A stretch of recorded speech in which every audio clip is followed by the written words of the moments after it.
Good morning students, कैसे हैं आप सब। उम्मीद करती हूँ आप लोग अच्छे होंगे। आज आपकी वर्कशीट नंबर 3 आई है। आप लोग जानते हैं कि ये आपकी जनरल वर्कशीट चल रही है। एक दिन हिंदी, एक दिन इंग्लिश, और ये 7th और 8th क्लास के लिए कॉमन है। तो पहले आप लोग इसे अच्छे से लेबल कर लेंगे, डी डाल देंगे, वर्कशीट नंबर, अपना नाम, अपने क्लास टीचर का नाम लिखेंगे। जो भी आपका क्लास है 7th और 8th, वो अपना क्लास लिखने के साथ साथ अपना सेक्शन भी आप लोग लिख लेंगे। तो चलिए इसको आज हम लोग पढ़ना शुरू करते हैं। आज हम क्या पढ़ने वाले हैं? आज हम पढ़ेंगे नो योर हेरिटेज। हेरिटेज किसे कहा जाता है? हमारी वो विरासत, वो चीज़ें जो हमारे पूर्वज हमारे लिए छोड़ के गए हैं। ठीक है, तो चलिए इसको पढ़ना शुरू करते हैं। तो इसमें सबसे पहले जो आता है वो आता है कुतुब मीनार।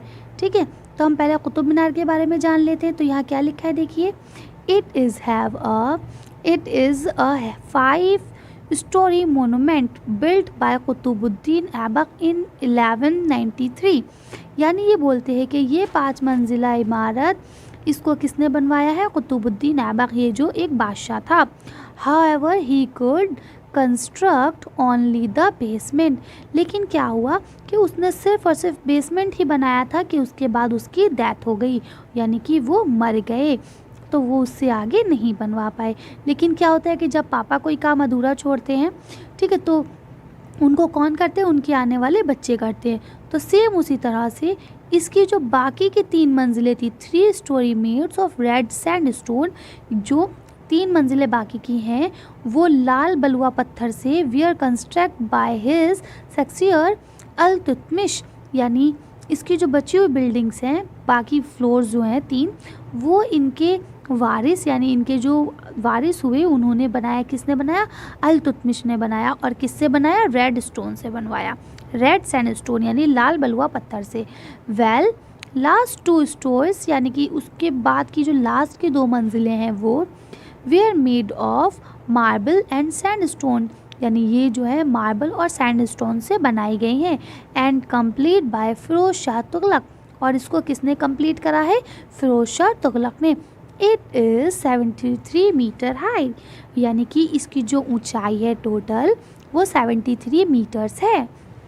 ठीक है, तो अब हमने कुतुब मीनार के बारे में जान लिया। चलिए नेक्स्ट देखते हैं। नेक्स्ट है आपका रेड फोर्ट, यानी कि लाल किला। ठीक है, तो अब हम पढ़ते हैं, लाल किले के बारे में जान लेते हैं। पहले लिखा है, it was construct between May 1639 and April 1648 by Mughal empire Shahjahan when he decided to shift his capital from Agra to Delhi. यानी कि कहते हैं कि इस लाल किले को मुग़ल बादशाह शाहजहां ने बनवाया है। किसने बनवाया है? शाहजहां ने। और इसको बनने में कितना टाइम लगा था? मई 1639 से शुरू हुई थी, और अप्रैल 1648 में जाके ये कंप्लीट हुआ था। ठीक है, और ये क्यों बनवाया गया था? जब शाहजहां को ये ख्याल आया कि हमको आगरा से अपनी राजधानी दिल्ली शिफ्ट कर लेना चाहिए। तो आगरा में तो उनके पास किला था, दिल्ली में नहीं था, तो इसलिए उन्होंने दिल्ली में अपने लिए एक नया किला बनवाया। और कहा यह भी जाता है कि इसके अंदर फ़ौजें रहा करती थी। ठीक है, जो उस ज़माने में उनकी फ़ौज हुआ करती थी, वो भी इसमें रहती थी। चलिए, made up of red sandstone, यानी ये भी किससे बनाया गया है? लाल बलुआ पत्थर से बनाया गया है। On bank of the Yamuna river, यानी कि यमुना नदी के तट के ऊपर इसको बनाया गया है। Architecturally design is created to Ustad Ahmad Lahori, यानी जो इसकी ये डिज़ाइन आपको दिख रही है इतनी खूबसूरत सी, ये किसने आर्किटेक्ट करी है? किसने इस डिज़ाइन को बनाया है? कौन थे इंजीनियर? उस्ताद अहमद लाहौरी। ठीक है, चलिए अब हम नेक्स्ट देखते हैं। नेक्स्ट है आपका इंडिया गेट। ठीक है, अब इंडिया गेट कौन कौन बचा गया है, मुझे बताएं आप लोग। चलिए इंडिया गेट में हम देखते हैं क्या है।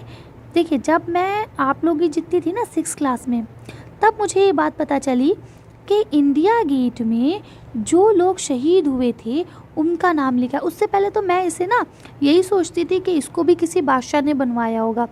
6th क्लास में जब मैं आई तो मुझे पता चला कि नहीं, इसको किसी बादशाह ने नहीं बनवाया था, इसको अंग्रेज़ों ने बनवाया था। और मुझे ये भी पता चला कि ये कोई महल या किला नहीं था, बल्कि ये गेट जो था वो इस वजह से बनवाया गया था कि जो लोग जंग में शहीद हुए थे, यानी लड़ाई में जो मरे थे बेचारे, उनके इस पे नाम लिखे गए हैं सबके। चलिए, तो आज हम इंडिया गेट के बारे में जानते हैं, उसके बाद देखेंगे क्या है इसमें। It is a war memorial in honour of soldier of British India army who die between 1914-1921 including first world war. ठीक है, यानी इसको कब बनवाया गया है? इसको जो बनवाया गया है वो मतलब 1914 से 21 के बीच में बनवाया गया है, क्योंकि जब हमारी प्रथम विश्व युद्ध हुई थी उसके लिए बनवाया गया। अब देखिए, मैं आपको बताऊं, 1857 में अंग्रेज़ों ने हिंदुस्तानियों से लड़ाई लड़ी और उसके बाद हिंदुस्तान को अपने कब्ज़े में ले लिया। 1857 के बाद से हिंदुस्तान में सिर्फ़ और सिर्फ अंग्रेज़ों का ही हुक्म चलता था। ठीक है, किसका हुक्म चलता था? सिर्फ और सिर्फ अंग्रेज़ों का। फिर उसके बाद जब प्रथम विश्व युद्ध हुआ, अब देखिए, जब ये हिंदुस्तान अंग्रेज़ों का हुआ तो इसके अंदर की हर चीज़ अंग्रेज़ों की हुई, तो जो आर्मी थी यानी जो हमारी फ़ौज थी वो भी अंग्रेज़ों के अंडर चली गई। ठीक है, तो जो अंग्रेज़ कहते थे हमारी फ़ौज को भी वही करना पड़ता था। तो जब विश्व युद्ध हुआ यानी वर्ल्ड वॉर हुई, तो फर्स्ट वर्ल्ड वॉर में 2 वर्ल्ड वॉर हुई हैं, एक फर्स्ट हुई और एक सेकंड हुई है। ठीक है, तो फर्स्ट वर्ल्ड वॉर में हमारे हिंदुस्तानी आर्मी लोग नहीं भी जाना चाह रहे थे, तो भी उन्हें ज़बरदस्ती भेजा गया, किन के साथ? ब्रिटिश के साथ। ठीक है, और कहा गया जाओ लड़ाई लड़ो और जीत के आओ। अब लड़ाई में पार्टी तो होती नहीं है, बेचारे लोग मरते ही हैं ना, तो वहाँ पे भी बेचारे लोग मरे। अब जो लोग मरे तो इन्होंने क्या काम करा, उनके सबके नाम इसमें लिख दिए। इसके यहाँ बीचम बीच में एक शहीद जोत जलती है। ठीक है, इसको क्या बोलते हैं? अमर जोत करके बोलते हैं। ठीक है, चलिए अब आगे हम लोग पढ़ते हैं। तो ये इसीलिए बनाया गया।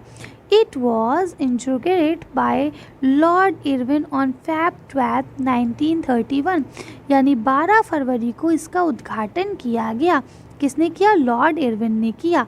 ठीक है, since 1971 Amar Jawan Jyoti is always lit in the memory of unknown merited soldier of India. अब ये क्या बोलते हैं कि 1971 से यहाँ पे अमर ज्योत जलाई जाती है, जो किसकी यादगार है? जो फौजी हमारे मरे थे, जिनका नाम इस पे नहीं आ पाया और जिनका आया भी है, उन सब की याद में ये ज्योत जलाई जाती है, ताकि हम इस बात को भूल ना जाएं कि अंग्रेज़ों से या कैसे भी हमने बहुत सारे अपने लोगों को खो के हिंदुस्तान को हासिल किया है। ठीक है, चलिए अब आपके क्वेश्चन आंसर्स देख लेते हैं। तो पहला क्वेश्चन है आपका, describe the importance of red fort in our own words, यानी लाल किले की जो महत्व है, लाल किला क्यों है, क्या ज़रूरत है, क्या उसमें अच्छाई है, उसके महत्व को अपने शब्दों में लिखिए। चलिए आंसर्स देख लेते हैं। फर्स्ट क्वेश्चन में जो रेड फोर्ट है उसकी इम्पोर्टेंस बतानी थी, तो आप यहाँ से लिख देंगे कि इसकी मेन इम्पॉर्टेंट जो है वो ये है कि ये एक तो सैंड स्टोन से बना है, रेड सैंड स्टोन से, और उसके बाद bank of the Yamuna river पे बना हुआ है।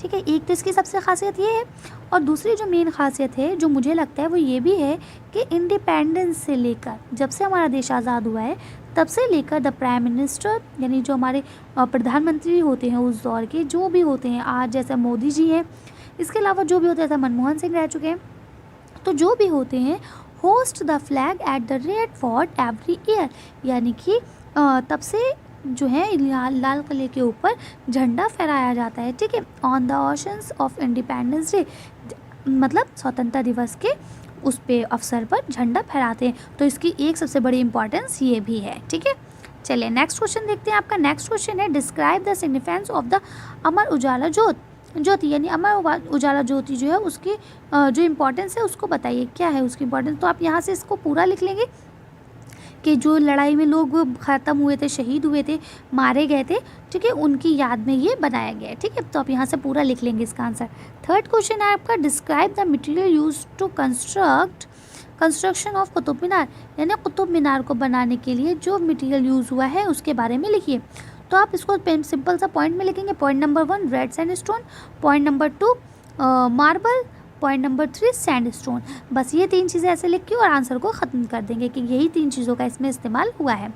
देन लास्ट क्वेश्चन है आपका, ऑन विच हिस्टोरिकल मोनूमेंट, यानी कौन सा मोनूमेंट ऐसा है, हिस्टोरिकल ऐतिहासिक प्लेस है, you would like to visit, जहां आप जाना चाहेंगे ऑन स्कूल पिकनिक, स्कूल की पिकनिक से, after the end of this pandemic, यानी कि ये जो महामारी चल रही है, जो मतलब आपको पता है कोरोना वायरस के बारे में, ठीक है। इसके बाद जब स्कूल खुलेंगे तो आप लोग स्कूल से जब पिकनिक जाएंगे तो आप अपने टीचर्स से कौन से स्थान पे जाने की बात करेंगे, किस जगह आप घूमना चाहेंगे।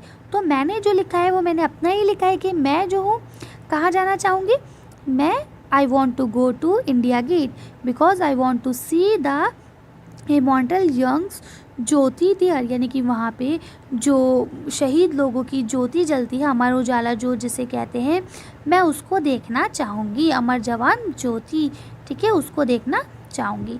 ठीक, तो आप लोग इस तरह से लिख सकते हैं।